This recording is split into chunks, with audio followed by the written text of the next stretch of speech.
Prvo nanosimo Infallible 24 sata mat tekući puder, koji je zbog svoje dugotrajne postojanosti vrlo primjeren za svečanosti. Nanosimo ga pokretima od sredine lica prema van, s pužvicom za puder, i to utapkavanjem. Tekući puder nanosimo četkicom na dekolte i kapke, a blagim pokretima prelazimo i preko ušiju. True Match ili kreon korektorom u stiku prekrivamo male borice, a zatim ga četkicom razmazujemo pokretima od unutrašnjosti oka prema van.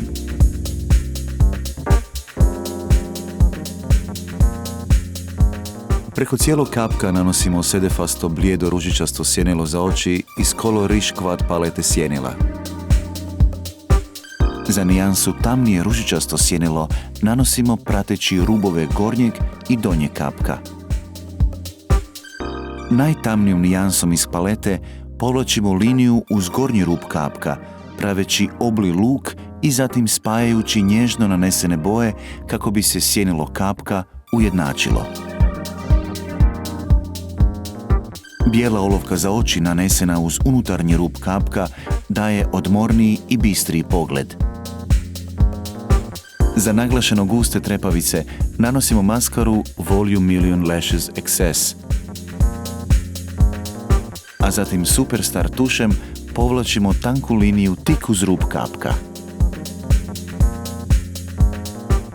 Obrve ćemo oblikovati pomoću Brow Artist Genius Kit palete za obrve, prvo nanoseći dio koji sadrži vosak radi dobivanja željenog oblika obrva, a zatim ih bojeći pratećim sjenilom.